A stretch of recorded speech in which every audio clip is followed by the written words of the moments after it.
N V സിനിമാസിൻ്റെ പുതിയൊരു വീഡിയോയിൽ നമ്മൾ നോക്കാൻ പോകുന്നത് മമ്മൂട്ടി നായകനായി എത്തിയ ഏറ്റവും പുതിയ മൂവിയാണല്ലോ ബസൂക്ക എന്ന മൂവി. സിനിമയുടെ മൂന്നാം ദിവസമായ ശനിയാഴ്ച ഇന്ന് സിനിമയുടെ കേരള പ്രീ സെയിലായിട്ട് ഏകദേശം 91 ലക്ഷം രൂപയാണ് നേടിയിരിക്കുന്നത്.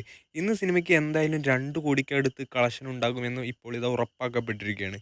അതേപോലെ തന്നെ ടോട്ടൽ കേരള കളക്ഷനായിട്ട് സിനിമ ഏകദേശം 7,51 ലക്ഷം രൂപയാണ് നേടിയിരിക്കുന്നത്. വേൾഡ് വൈഡായിട്ട് ഇന്നത്തോടെ സിനിമയ്ക്ക് 15 ലക്ഷത്തിനടുത്ത് കളക്ഷൻ ഉണ്ടാകുമെന്നും ഇപ്പോൾ ഇതാ ഉറപ്പാക്കപ്പെട്ടിരിക്കുകയാണ്.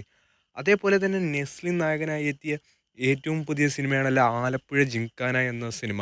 ഇപ്പോൾ മമ്മൂട്ടി സിനിമയെ തൂക്കി അടിച്ചുകൊണ്ടാണ് ഇപ്പോൾ സിനിമ മുന്നേറിക്കൊണ്ടിരിക്കുന്നത്. അതേപോലെ ഈ ചാനൽ കാണുന്ന എല്ലാ കൂട്ടുകാരും ഈ ചാനൽ എന്തായാലും സബ്സ്ക്രൈബ് ചെയ്യേണ്ടതാണ്.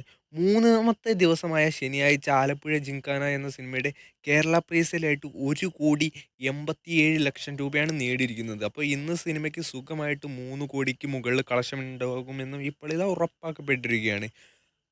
ടോട്ടൽ 3 ദിവസത്തെ കേരള കളക്ഷനായിട്ട് സിനിമയ്ക്ക് 10 കോടിക്കടുത്ത് ഉണ്ടാകുമെന്നും ഇപ്പോൾ ഇതാ ഉറപ്പാക്കപ്പെട്ടിരിക്കുകയാണ്. വേൾഡ് വൈഡായിട്ട് സിനിമ ഏകദേശം 18 കോടിക്ക് മുകളിൽ ഉണ്ടാകുമെന്നും ഇപ്പോൾ ഇതാ ഉറപ്പാക്കപ്പെട്ടിരിക്കുകയാണ്. അതേപോലെ തന്നെ മരണമാസ് എന്ന സിനിമയുടെയും കളക്ഷൻ റിപ്പോർട്ട് വന്നിരിക്കുകയാണ്. സിനിമയുടെ ഇന്നത്തെ കേരള പ്രീ സെയിലായിട്ട് ഏകദേശം 67 ലക്ഷം രൂപയാണ് ഉള്ളത്. ഇന്നും സിനിമയ്ക്ക് 1,50,00,000 കളക്ഷൻ ഉണ്ടാകുമെന്ന് ഇപ്പോൾ ഉറപ്പാക്കപ്പെട്ടിരിക്കുകയാണ്. ടോട്ടൽ 3 ദിവസത്തെ കേരള കളക്ഷനായിട്ട് 3,50,00,000 രൂപയാണ് സിനിമയ്ക്കുള്ളത്. വേൾഡ് വൈഡ് കളക്ഷനായിട്ട് 5 കോടി 6 കോടി ലെവലിലാണ് മരണമാസം എന്ന സിനിമയ്ക്ക് ഉണ്ടാവുക എന്ന് ഇപ്പോൾ ഇത് ഉറപ്പാക്കപ്പെട്ടിരിക്കുകയാണ്. കാത്തിരിക്കാം നമുക്ക് ആവേശത്തോടെ ഈ സിനിമകളുടെ കളക്ഷൻ റിപ്പോർട്ട് അറിയാൻ.